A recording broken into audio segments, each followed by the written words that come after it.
Hi guys, good evening all of you. मैं Manish Napit, reasoning mentor. तहे दिल से आप सभी का अभिनंदन करता हूं आपके अपने सबसे चहीते digital platform the study cafe concept से कट ऑफ तक पर। दोस्तों, आप सभी का बहुत बहुत स्वागत है। और इंटरप्रिटेशन ऑफ ग्राफ्स के रिगार्डिंग आज का हमारा अंतिम लेक्चर है दोस्तों।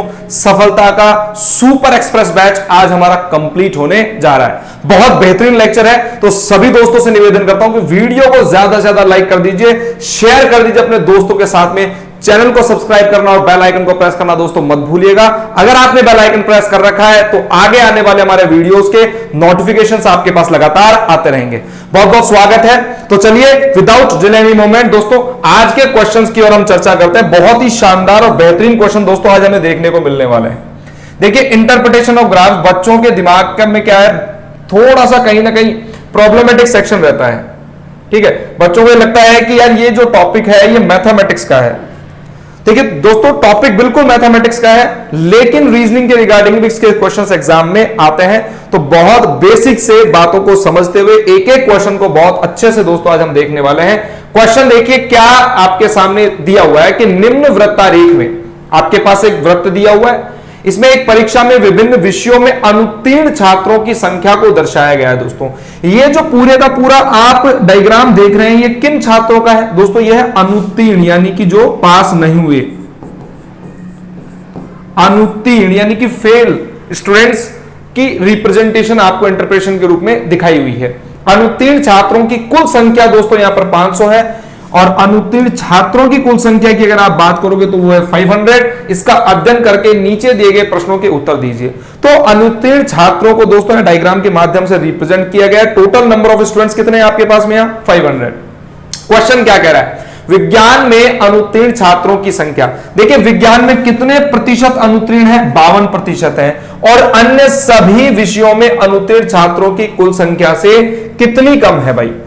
अन्य सभी में कितना है दोस्तों? तो फटाफट से अभी सबका टोटल कर लीजिए। देखो, विज्ञान में जो परसेंट है वो है 32, ठीक है। और अन्य सभी में जो अनुत्तीर्ण है दोस्तों वो कितने हैं आपके? देखिए, गणित के अंदर अनुत्तीर्ण स्टूडेंट्स 30% है, भाषा में है आपके 36 और अन्य में है 2। तो दोस्तों ये हो गए आपके 68। तो ये कह रहा है कि विज्ञान विषय के अंदर अनुत्तीर्ण जो है वो और अन्य से कितने कम है दोस्तों? तो यहां 32 इसमें से घटा दीजिए, बचेंगे आपके पास में 36%। बोलिए क्लियर है? मतलब 500 स्टूडेंट्स का दोस्तों 36% निकालिए भाई। 5 के 30 की 0 हासिल 5 15 और 1 16 160। तो 160 विद्यार्थी हैं दोस्तों जो यहां पर क्या है, विज्ञान विषय के अनुत्तीर्ण छात्रों की संख्या अन्य सभी विषयों में अनुत्तीर्ण छात्रों की संख्या से कितनी कम है? 160 विद्यार्थी। बोलो क्लियर है सभी को? तो फटाफट से थंब इंप्रेस करके अंडरस्टैंड करा दीजिए दोस्तों कि आपको क्वेश्चन अंडरस्टैंड हो चुका है। चलिए अगले क्वेश्चन की ओर आगे चर्चा करते हैं दोस्तों। बहुत बेहतरीन क्वेश्चन आज हम स्क्रीन पर देखने वाले हैं। चलिए एक और इंटरप्रिटेशन ऑफ ग्राफ्स का अगला क्वेश्चन आपकी स्क्रीन पर। देखिए, अगर आपने एक आध क्वेश्चन कर लिया ना तो उससे क्या आपका कॉन्फिडेंस डेवलप हो जाता है, टॉपिक के प्रति आपकी पूरी अंडरस्टैंडिंग क्लियर हो जाती है। अब आपको ये बात तो समझ में आ चुका है कि करना क्या है। ये जो ग्राफ आपको दिखाई दे रहा है दोस्तों ये है अनुत्तीर्ण हुए छात्रों का, और अनुत्तीर्ण छात्रों की कुल संख्या कितनी है दोस्तों? वो है 500। क्वेश्चन इस बार क्या जानना चाहता है कि गणित में अनुत्तीर्ण छात्रों के दोस्तों गणित के अंदर जो अनुत्तीर्ण छात्र हैं वो कितने हैं? 30%। इसका जो वृत्तखंड का केंद्रीय कोण है वो कितने अंश का है? मतलब यहां पर डिग्री में मान चाहता है दोस्तों। ये जो मान है वो डिग्री में चाहता है, मतलब ये जो कोण है ये केंद्रीय कोण जो बन रहा है ये कितने डिग्री का है, कितने अंश का है? तो हम सब जानते हैं दोस्तों बिंदु पर बनने वाले कोणों का जो योग होता है वो कितना डिग्री होगा भाई? 360 डिग्री। और हम ये कह सकते हैं कि ये देखिए यहां पर जितनी वैल्यूज आपको दे रखी है किसमें है? परसेंटेज में। मतलब जो 100% है, 100% का दोस्तों जो वैल्यू है, क्या कहा मैंने? 100% का जो वैल्यू है वो कितने के बराबर है? 360 डिग्री के बराबर है। तो 1% का वैल्यू कितने डिग्री के बराबर होगा? 360 बटे में 100 डिग्री।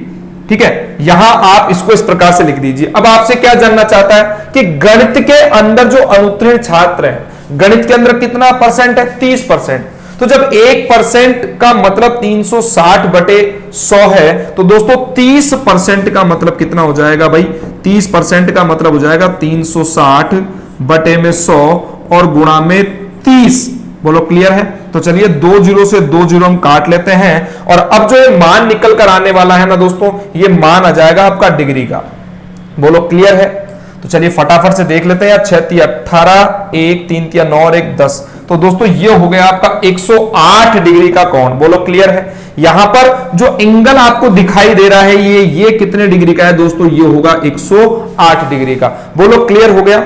दोबारा इस बात को समझ लीजिए, बिंदु पर बनने वाले कोणों का योग 360 होता है और यहां सारी वैल्यूज परसेंट में, तो हम ये कह सकते हैं कि दोस्तों ये 100% कितने के बराबर है? 360 के बराबर है। तो 1% के बराबर वैल्यू डिग्री में कितनी आ जाएगी? ये तो 30% के बराबर जो वैल्यू है डिग्री में कितनी होगी? 108। बोलो क्लियर है सभी को? चलिए अगला क्वेश्चन और देख लेते हैं दोस्तों। फटाफट से आ जाओ भाई, अगले क्वेश्चन पर आ जाओ। चलिए दोस्तों, और अगला क्वेश्चन आपकी स्क्रीन पर ये रहा। बहुत बढ़िया क्वेश्चंस का सेशन है आज। क्वेश्चंस आपके सामने बहुत बेहतरीन है दोस्तों, और इसके रिगार्डिंग एक लेक्चर ऑलरेडी हम देख चुके हैं। मुझे लगता है कि टॉपिक की अंडरस्टैंडिंग बच्चों को बहुत बेहतरीन तरीके से क्लियर हो चुकी होगी। बोलो क्लियर है? चलिए अगला क्वेश्चन क्या कह रहा है कि उन छात्रों की संख्या कुल कितनी है? ऐसे छात्रों की कुल संख्या जो गणित, भाषा या विज्ञान में उत्तीर्ण नहीं हो सके। देखो उत्तीर्ण नहीं होने का मतलब है दोस्तों अनुत्तीर्ण। ठीक है? उत्तीर्ण नहीं होने का मतलब क्या है? अनुत्तीर्ण। यानी कि क्या जानना चाहता है? जो गणित, भाषा और विज्ञान दोस्तों, देखिए गणित, भाषा और विज्ञान में उत्तीर्ण नहीं हो सके मतलब अनुत्तीर्ण विद्यार्थियों की संख्या यानी कि 32%। ठीक है? 30% और दोस्तों 36% का आपको करना है भाई टोटल। 32% है आपकी विज्ञान में, ये अनुत्तीर्ण है। ठीक है? 30% आपके गणित में अनुत्तीर्ण है और उसके अतिरिक्त दोस्तों भाषा में अनुत्तीर्ण विद्यार्थियों का परसेंट कितना है? 36। तो टोटल ये हो गया दोस्तों 98%। तो 98% जो विद्यार्थी थे ये तीनों भाषाओं, तीनों प्रकार के सब्जेक्ट में क्या अनुत्तीर्ण है। तो नंबर ऑफ स्टूडेंट्स की अगर बात करते हो तो दोस्तों हमारे पास टोटल नंबर ऑफ स्टूडेंट्स कितने थे अनुत्तीर्ण? 500। तो 500 का दोस्तों आप 98% निकाल दीजिए। 2 जीरो हमने काट दी और 5 अंटे 40 की जीरो, हासिल की 4, 5 नाम 45, 4 49। तो 490 विद्यार्थी ऐसे हैं जो गणित, भाषा और विज्ञान में क्या है? अनुत्तीर्ण है। बोलो क्लियर है? एक तरीका तो करने का ये है। दूसरे तरीके की अगर आप बात करना चाहते हैं दोस्तों तो एक काम कीजिए। आप सब जानते हैं पूरे का पूरा जो सर्कल है दोस्तों ये कितने परसेंट का है? 100% का है। ठीक है? इसमें आपके पास में विज्ञान का आपसे जानना चाहता है, गणित का जानना चाहता है और भाषा का जानना चाहता है। तो या तो आप क्या कीजिए कि इन तीनों को ऐड करके, जैसा कि हमने किया 98%, या आप ऐसा कीजिए 2% की वैल्यू को दोस्तों इसमें से कम कर दीजिए। 500 का 2% दोस्तों, 500 का 2% आपका हो गया भाई 10, और 500 में से 10 को कम कर दीजिए दोस्तों, तो यहां पर जो रिप्लाई आ जाएगा आपका वो हो जाएगा 590। बोलो क्लियर है ना? तो दोनों तरीकों से जैसे भी आपको ठीक लगे आप क्वेश्चन को जज कर सकते हैं। चलिए अगले क्वेश्चन की बात कर लेते हैं। इसी पर ही बेस्ड हमारा अगला क्वेश्चन, और ये रहा दोस्तों आपकी स्क्रीन पर। चलिए ये देखिए भाई, अगला क्वेश्चन क्या कह रहा है दोस्तों? अगला क्वेश्चन आपके सामने ये कह रहा है कि गणित में अनुत्तीर्ण छात्रों की संख्या बताइए कितनी है? 30%। गणित में अनुत्तीर्ण छात्रों की जो संख्या है वो भाषा में अनुत्तीर्ण छात्रों की संख्या से कितनी कम है? भाषा में अनुत्तीर्ण छात्रों की संख्या कितनी है? 30। तो गणित में कितने हैं भाई? 30 है। तो इनका जो डिफरेंस है दोस्तों, डिफरेंस इनका कितना हो गया भाई? इन दोनों का डिफरेंस हो गया आपका 6%। और हम जानते हैं दोस्तों 500 विद्यार्थियों का सीधा 6% निकाल दीजिए, यानी कि 6 पंजे 30 विद्यार्थियों का दोनों में क्या है भाई? अंतर है। यहां पर आपसे विद्यार्थियों की संख्या पूछी है कि गणित में जो विद्यार्थियों, भाषा के विद्यार्थी अनुत्तीर्ण विद्यार्थियों से कितने कम हैं? तो 30 विद्यार्थी कम है भाई। बोलो क्लियर है सभी को? चलिए वीडियो पसंद आ रहा तो बेटा वीडियो को धुआंधार तरीके से लाइक और शेयर करना मत भूलना भाई। ठीक है? चलिए अगले क्वेश्चन की ओर आगे बढ़ते हैं। देखते हैं क्या अगला क्वेश्चन इसी पर ही बेस्ड है क्या? बिल्कुल दोस्तों, अगला क्वेश्चन आपका इसी पर ही पूरी तरीके से बेस्ड है। और देखिए क्या कह रहा है। कह रहा है कि गणित या भाषा में अनुत्तीर्ण कुल छात्रों का प्रतिशत। दोस्तों गणित या भाषा के अंदर, तो गणित के अंदर आपके अनुत्तीर्ण कितने हैं? गणित के अंदर अनुत्तीर्ण विद्यार्थियों का परसेंट है भाई 30, और भाषा के अंदर अनुत्तीर्ण विद्यार्थियों का परसेंट है 36। दोनों का टोटल कर दिए दोस्तों, ये आ गया 66%। तो 500 विद्यार्थियों का 66% आपको क्या करना है भाई, निकालना है। 5 6 30, 30 और 3 33, यानी कि 330 विद्यार्थी। ठीक है, अगर विद्यार्थियों की बात करोगे तो कितना आ जाएगा, 330। लेकिन दोस्तों यहां पर उत्तर जो है वो आपके सीधा परसेंट में दिया हुआ है, तो सीधा यहां पर टिक कर दीजिए। ऑप्शन नंबर सी बिल्कुल करेक्ट आंसर है भाई सभी का। बहुत बढ़िया दोस्तों, शानदार, बेहतरीन। चलिए, सभी का स्वागत है डिजिटल प्लेटफॉर्म पर दोस्तों। और अब एक और बेहतरीन और नया प्रश्न आपकी स्क्रीन पर। देखिए, इंटरप्रिटेशन ऑफ ग्राफ्स है ना, जो बहुत ही बढ़िया लेक्चर है। ठीक है, और इसके रिगार्डिंग क्वेश्चंस तकरीबन इस टाइम एग्जाम्स में काफी ज्यादा पूछे जा रहे हैं भाई। मैथमेटिक्स का टॉपिक भी है। हेजिटेशन बिल्कुल मत रखिए दोस्तों अपने मन के अंदर। अगर आपके मन में कोई भी क्वेरी है, किसी भी क्वेश्चन के रिगार्डिंग कोई बात समझ में नहीं आती है, तो हमारे साथ चैट या कमेंट बॉक्स में पूरी तरीके से आप सब बातों को जान सकते हैं। अब देखिए, अगला क्वेश्चन इंटरप्रिटेशन ऑफ ग्राफ्स का आपकी स्क्रीन पर है। क्वेश्चन क्या कह रहा है कि निर्देश आपको यहां पर दे रहा है कि निम्न जो आयत चित्र है उसका अध्ययन करके प्रश्नों का उत्तर दीजिए। पहला क्वेश्चन क्या जाना चाहिए, देखो यहां समझिए दोस्तों, नीचे जो आप देख रहे हैं 15 20 25 30 35 40 45, ये क्या है भाई, ये तो आपका आयु वर्ग है, और आयु वर्ग में व्यक्तियों की संख्या। तो नीचे जो आपको ये रेखा दिखाई दे रही है, ये तो किसको रिप्रेजेंट कर रही है, आयु वर्ग को। और ये जो ऊर्ध्वाधर आपके सामने दोस्तों प्रेजेंटेशन है संख्याओं का, ये किसमें है, व्यक्तियों की संख्याओं का। बोलो, तो आयु वर्ग के अनुसार उनकी व्यक्तियों की संख्याओं का रिप्रेजेंटेशन एक दंडारेख के रूप में हमारे सामने रिप्रेजेंट हो रहा है। पहला क्वेश्चन क्या कह रहा है कि 15 से 45 वर्ष की आयु वर्ग के व्यक्तियों की कुल संख्या कितनी है भाई। 15 वर्ष से लेकर 45 वर्ष तक के व्यक्तियों की कुल संख्या आपको यहां पर बतानी है। तो दोस्तों फटाफट से देख लीजिए, एक प्रकार से क्वेश्चन यह है कि इन सभी आयु वर्ग के व्यक्तियों की संख्या को क्या करना है, टोटल करना है। तो बताइए 15 वर्ष के आयु वर्ग के, जो 15 वर्ष के आयु वर्ग के विद्यार्थी हैं उनकी संख्या कितनी है, 15 से 20 की कितनी है भाई। ठीक है, तो एक बार इधर ही लिख लेते हैं इस बात को। ठीक है, यहां लिख रहा हूं मैं, 15 से 20 वर्ग के आयु वर्ग के व्यक्तियों की संख्या कितनी है, 450। ये देखिए 15 का जो डायग्राम है 15 से 20 का, वो ये रहा, ये 15 से 20। और कितने स्टूडेंट्स थे, ये 450 व्यक्ति थे।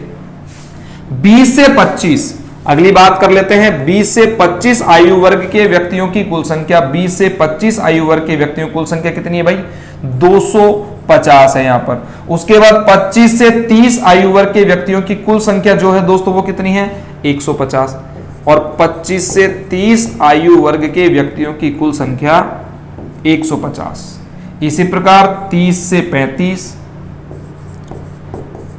35 आयु वर्ग के व्यक्तियों की जो कुल संख्या है दोस्तों, ये जरा ध्यान दीजिए दोस्तों, ये हो गई आपकी 75 भाई। ठीक है ना, ये 100 के और 50 के क्या है, बीच में है, तो कितना होगा, 75 होगा। बोलो क्लियर है। अगली बात कर लेते हैं 35 से 40 आयु वर्ग के व्यक्तियों की संख्या। तो 35 से 40 का आरेख ये रहा, और ये कहां पर जाकर लाइन कहां किस व्यक्तियों की संख्या के समांतर आ रही है दोस्तों, 50 के समांतर है। और बात कर लेते हैं 40 से 45 आयु वर्ग के व्यक्तियों की संख्याओं की। तो 40 से 45 ये रहा, और ये है दोस्तों आपका 25। टोटल कर दीजिए भाई सभी का। तो सभी वर्ग के आयु के व्यक्तियों की कुल संख्या में यहां पर आइडेंटिफाई करनी थी। चलिए 5 और 5 10 की 0, 1 5 दिया 15, 20 20 और 7 27, 28 और 2 30 की 0, हासिल की 3, 7 और 2 9 और 1 10। तो दोस्तों टोटल नंबर ऑफ पर्सन यहां पर कितने हो गए, 1000 भाई। तो 15 से लेकर 45 वर्ष के जितने भी व्यक्ति हैं उनकी कुल संख्या कितनी है, 1000। बोलो क्लियर हो गया सभी के दिमाग में। चलिए अब इसी पर ही बेस दोस्तों अगला क्वेश्चन देख लेते हैं, क्या आपकी स्क्रीन पर आ रहा है, ये लीजिए अगला क्वेश्चन। ये तो कर चुके ना 15 से, ठीक है, ये 24वां था आई थिंक। ठीक है, ये नहीं लेंगे, अगला लेंगे इससे। 25वां खोलना पड़ेगा, 25वां खोला था क्या हमने, 25वां बिल्कुल। देखिए 25वां क्वेश्चन क्या कह रहा है दोस्तों, क्वेश्चन देखिए बहुत बढ़िया है। क्वेश्चन क्या कह रहा है आप आसानी से समझिए, हमारे पास काफी स्पेस है। 20 से 30 वर्ष के आयु वर्ग के व्यक्तियों की कुल संख्या भाई, 20 से 30 पूछ रहा है दोस्तों, तो 20 से 25 पहले निकाल लीजिए। तो आपने भी निकाला था ना, 20 से 25 आयु वर्ग के व्यक्तियों की कुल संख्या कितनी है, 250। ठीक है, और 25 से 30 आयु वर्ग के व्यक्तियों की कुल संख्या कितनी है, 25 से 30 की दोस्तों ये है 150। तो कुल मिलाकर 20 से 30 आयु वर्ग के व्यक्तियों की कुल संख्या कितनी हो गई भाई आपकी, 400। और ये कौन से ऑप्शन में, ये ऑप्शन नंबर बी में। तो यहां जितने व्यक्तियों ने भी बी रिप्लाई किया सभी विद्यार्थियों का एकदम करेक्ट। और अगला क्वेश्चन आपकी स्क्रीन पर, ये लो भाई, चलिए क्वेश्चन दोस्तों पूरी तरीके से विजुअलाइज हो रहा है आपको, इतनी आशा इतनी उम्मीद मैं आपसे कर रहा हूं भाई। नहीं हो रहा हो तो एक बार मुझे बता दीजिएगा। बोलो क्लियर है सभी को। चलिए अगला क्वेश्चन है कि 20 से 25 तथा 30 से 35 आयु वर्ग के व्यक्तियों की संख्या का जो अनुपात है वो कितना है। दोस्तों यहां पूछ रहा है 20 से 25 और 30 से 35 आयु वर्ग के व्यक्तियों की संख्याओं के मध्य में क्या जानना चाहता है, ये अनुपात जानना चाहता है। तो चलिए व्यक्ति देख लेते हैं 20 से 25 में कितने, 20 से 25, ये 20 से 25 का आपका दंडारेख है और इसमें व्यक्तियों की संख्या है 250। और 30 से 35, और दोस्तों 30 से 35 ये रहा, और 30 से 35 की जो संख्या है वो है आपकी 75। तो काट दीजिए 25 एकम 25 और 25 3 75। तो जो रेशो निकल कर आया दोस्तों वो क्या है 10:3, 10:3 के अनुपात में दोस्तों ये पूरी तरीके से निकल कर आया है। अगला एक और क्वेश्चन आपकी स्क्रीन पर, चलिए 27 नंबर का, और क्वेश्चन बहुत बढ़िया है दोस्तों। क्या क्वेश्चन कह रहा है कि किसी आयु वर्ग की जनसंख्या, देखिए ये क्वेश्चन अच्छा है दोस्तों, यहां लिख दीजिए दोस्तों 20, 15 से 20 यार, ठीक है ना। चलिए यहां आ जाएगा 15 से 20, ध्यान दीजिए दोस्तों, एडिट कर लीजिए कि 15 से 20 आयु वर्ग की जो जनसंख्या है, बताइए 15 से 20, 15 से 20, 15 से 20 आयु वर्ग की जो जनसंख्या है और अध्ययन में शामिल सभी व्यक्तियों का अधिकतम अनुपात बताओ। अध्ययन में शामिल और अध्ययन में शामिल क्या है भाई, सभी विद्यार्थी, और इनका आपसे जानना चाहता है अनुपात। और दोस्तों अध्ययन में शामिल जितने भी विद्यार्थी थे उनको हम पूरी तरीके से पहले आइडेंटिफाई कर चुके हैं। उनकी संख्या कितनी थी 1000।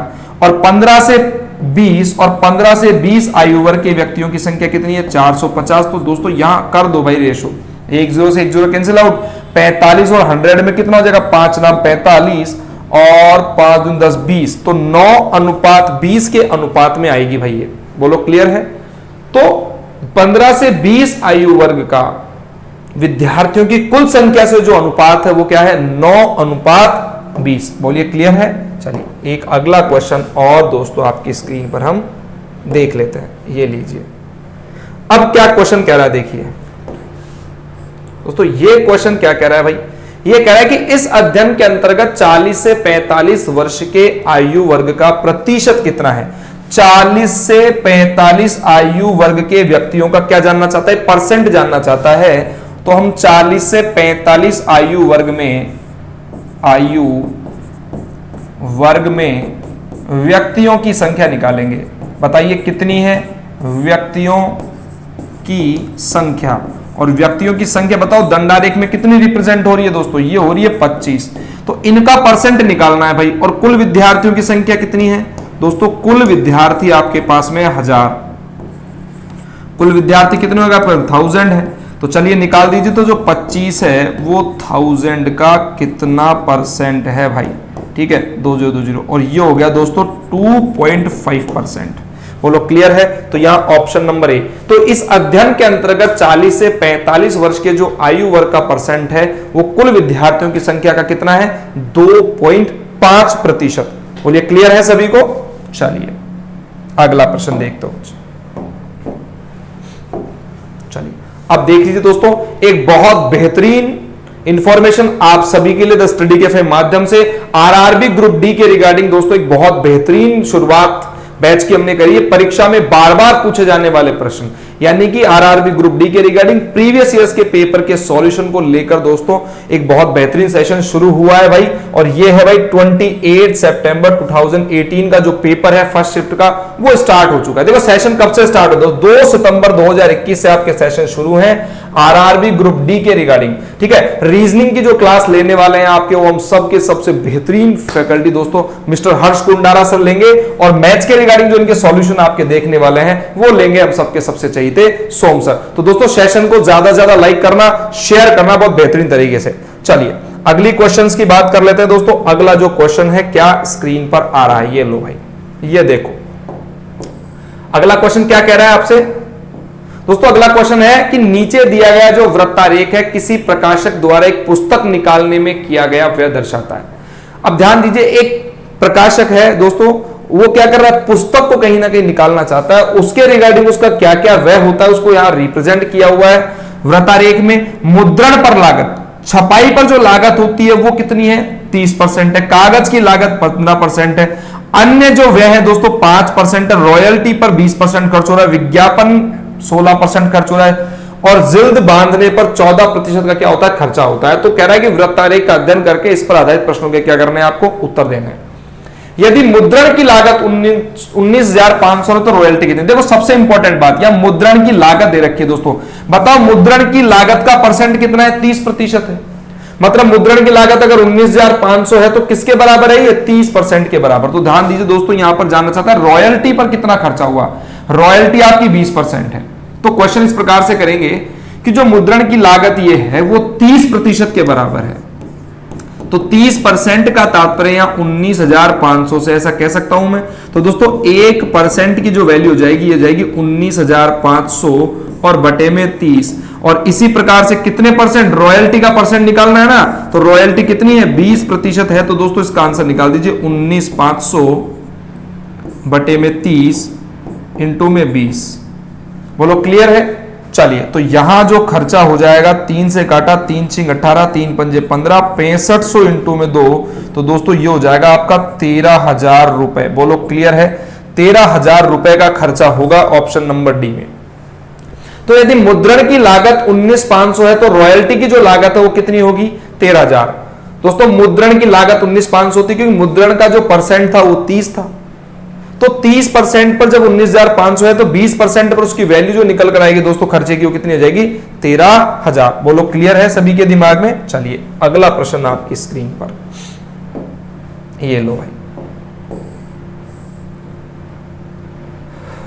अगला क्वेश्चन दोस्तों क्या कह रहा है, देखिए अगला कह रहा है कि कागज की लागत के लिए त्रिज्य खंड का केंद्रीय कोण कितना है। और मैं बार बार इस बात को बता चुका कि बिंदु पर बनने वाले सभी कोणों का योग बताइए कितना होता है दोस्तों, वो होता है 360 डिग्री। और यहां पर जो आपके पास जो वैल्यूज पूरी दे रखी है, किस में दे रखी है, परसेंट में। मतलब ये जो चक्र है ये एक 100% का चक्र है। तो हम कह सकते हैं कि 100% की जो वैल्यू है, 100% की वैल्यू अगर डिग्री में निकालना चाहते हो तो दोस्तों 360 डिग्री के बराबर है।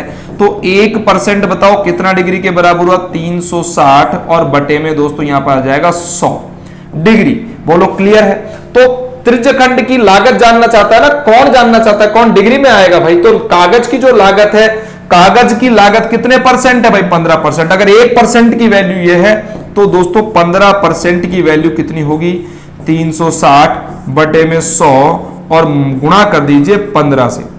1 0 से 1 0, 5 तिया 15, 5 दूनी 10 और 2 एकम 2, 2 अट्ठे 16, 18 अट्ठाती 54। तो दोस्तों यहां 54% आ जाएगा भाई। बोलो क्लियर है, 54% आएगा उत्तर।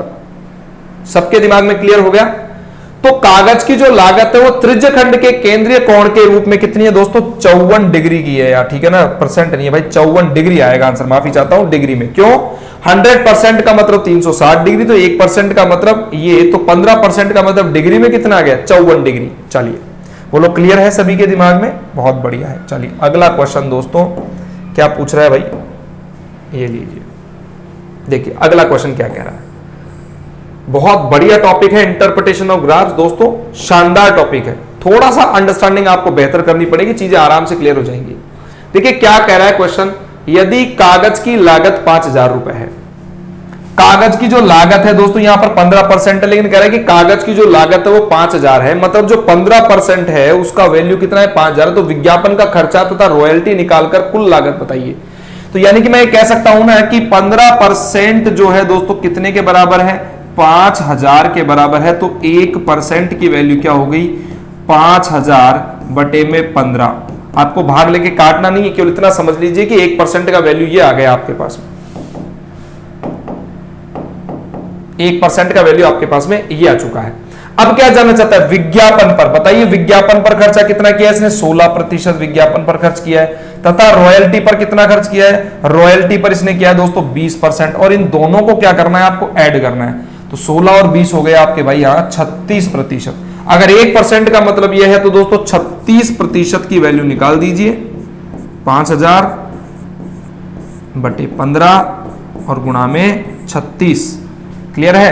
तो यहां हम काट सकते हैं। 5 तिया 15 और 5 से काटा दोस्तों एक बार, 1000 बार कट गया। और 3 से इसको काट देंगे, 3 एकम 3, 3 दूनी 6। तो यहां जो वैल्यू निकल कर आ गई दोस्तों वो कितनी आ गई? 12,000 रुपए। बोलो क्लियर है सभी के दिमाग में? तो यहां ऑप्शन नंबर ए आपका क्या होगा भाई? Correct answer. बोलिए सबको क्लियर है? चलिए अगला क्वेश्चन देखिए क्या स्क्रीन पर आता है। देखिए ये क्वेश्चन कुछ ज्यादा अच्छा है दोस्तों, बहुत ही बढ़िया, काफी अच्छा क्वेश्चन आपकी स्क्रीन पर देखने को मिलेगा आपको। क्वेश्चन कह रहा है कि यदि 3000 प्रतियां प्रकाशित की गई, कितनी प्रतियां दोस्तों? 3000 प्रतियां अगर प्रकाशित की जा रही हैं और अन्य जो व्यय है वो 12,000 थे, तो प्रकाशक का लाभ जो है दोस्तों 25% है। तो पूछ रहा है प्रत्येक प्रति का अंकित मूल्य क्या होगा। यहां पर जानना चाहता है कि जो मुद्रित की हुई प्रत्येक प्रति है उसका आपके पास अंकित मूल्य जानना चाहता है दोस्तों। अंकित मूल्य क्या होगा? तो 3000 प्रतियों का प्रकाशन किया गया और हमें जानना चाहता है कि एक प्रति का जो अंकित मूल्य है वो क्या होगा। तो ध्यान दीजिए 3000 प्रतियों का जो व्यय है वो कितना हुआ? 12,000। मतलब 3000 प्रतियों पर खर्चा टोटल कितना हुआ है भाई? टोटल खर्चा हुआ है दोस्तों इसका 12,000 रुपए। ठीक है, 12,000 रुपए।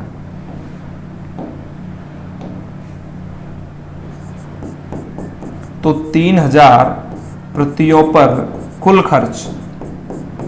खर्च कितना है आपका? 12,000 रुपए। ठीक है, तो बताइए एक प्रति पर खर्च कितना होगा? एक प्रति पर, कुल खर्च नहीं, अन्य खर्च है यार।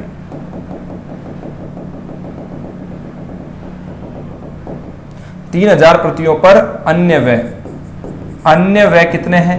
12,000 है, 12,000 रुपए। तो एक प्रति पर अन्य व्यय होगा आपका 12,000 बटे में 3000। तो कितना आ गया दोस्तों? 4 रुपए। तो एक प्रति पर अन्य व्यय कितना है? 4,000 है। और यहां अन्य व्यय का जो परसेंट है दोस्तों कितना दे रखा है? 5%। मतलब ये जो 5% की वैल्यू है दोस्तों ये 4 के बराबर है। तो 1% कितने के बराबर होगा? 4/5 के बराबर हो जाएगा 1% का वैल्यू।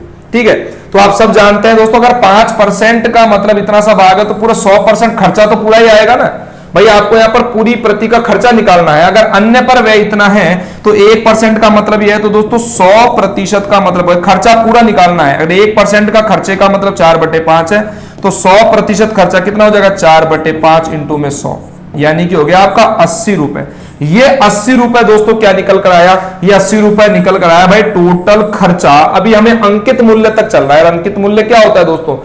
प्रिंट रेट, यानी कि पूरी तरीके से बुक पर प्रति पर प्रिंट की हुई रेट। और उसमें कितना प्रकाशक को लाभ चाहिए? 25% लाभ चाहिए। उसकी कॉस्ट आ रही है 80 रुपए की, 25% उसे लाभ चाहिए। तो दोस्तों 80 का भाई 25% निकाल कर जोड़ दो या सीधा बढ़ा दो यहां पर 25। इस पर 25% लाभ चाहिए तो 125 बटे हमने 100 कर दिया दोस्तों। और 5 और ये 4 और 4 दूनी 8, 5 दूनी 10 दोस्तों ये हो गया 100 रुपए। तो प्रति की जो अंकित मूल्य है दोस्तों वो कितना जाएगा? प्रति का अंकित मूल्य कितना जाएगा भाई? 100 रुपए। बोलो क्लियर हो गया? एक बात दोबारा ध्यान समझिए दोस्तों, 3000 प्रतियों का प्रकाशन करना है तो 3000 प्रतियों के लिए अन्य व्यय कितना है? 12,000। तो एक प्रति के लिए अन्य का व्यय कितना हो गया? 4 रुपए हो गया। अब ये अन्य पर व्यय कितना है? 5% है। तो मतलब 5% का वैल्यू कितना है? एक प्रति पर 4 रुपए है।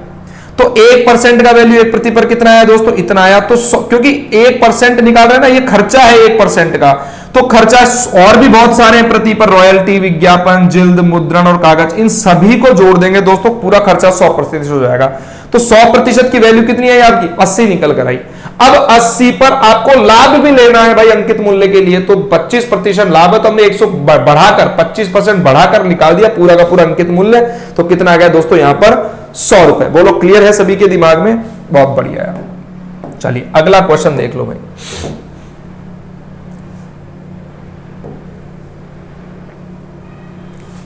देखो दोस्तों अगला क्वेश्चन क्या कह रहा है?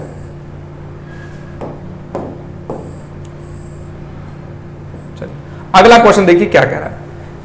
अगला क्वेश्चन कह रहा है कि विज्ञापन का जो खर्चा है वो रॉयल्टी से कितना कम है। दोस्तों विज्ञापन का खर्चा कितना है 16%, रॉयल्टी खर्चा कितना है 20%। बताओ कितना कम है, 4 और कितने पर कम है दोस्तों 20 पर कम है।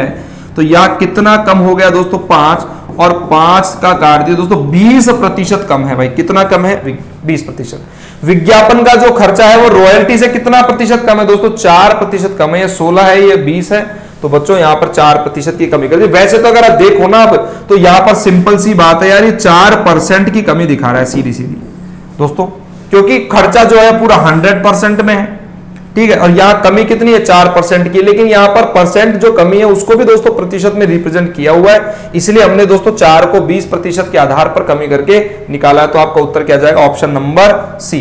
बोलिए क्लियर है सभी के दिमाग में। तो दोस्तों इंटरप्रिटेशन ऑफ ग्राफ्स के ये कुछ बेहतरीन क्वेश्चंस थे, और चलिए अब कुछ और शानदार क्वेश्चंस की आगे हम चर्चा कर लेते हैं और जरा देख लेते हैं अगला क्वेश्चन आपकी स्क्रीन पर क्या आ रहा है। ये तो कर लिया ना हमने, कौन सा था ये 34 था या 35 था।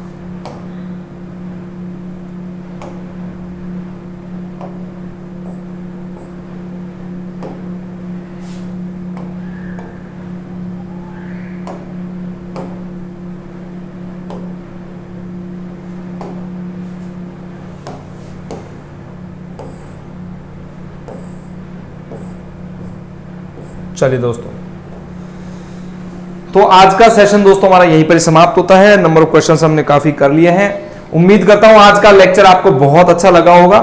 इंटरप्रिटेशन ऑफ ग्राफ्स का दोस्तों आज हमारा एंड है, और सफलता के सुपर एक्सप्रेस बैच में आप सभी दोस्त मेरे साथ अंत तक जुड़े रहे, इसके लिए आपका बहुत बहुत धन्यवाद। और उम्मीद करता हूं दोस्तों कि सफलता का ये सुपर एक्सप्रेस बैच आप सब लोगों के लिए बहुत फायदेमंद होगा। आराम से पूरे लेक्चर्स आपके पास में है, तसल्ली से देखिए, आराम से एक एक बात को समझिए, और नोट्स बनाकर कहीं ना कहीं आप प्रिपरेशन करेंगे तो निश्चित रूप से मेरा ऐसा विश्वास है कि एनटीपीसी ग्रुप डी की आने वाली परीक्षाएं में आपको निश्चित रूप से सफलता मिलेगी। और इसी शुभकामनाओं के साथ में दोस्तों मैं मनीष नापित इस चैनल के माध्यम से आप सभी को बहुत बहुत धन्यवाद देता हूं। और दोस्तों जय हिंद, जय भारत, वंदे मातरम यार।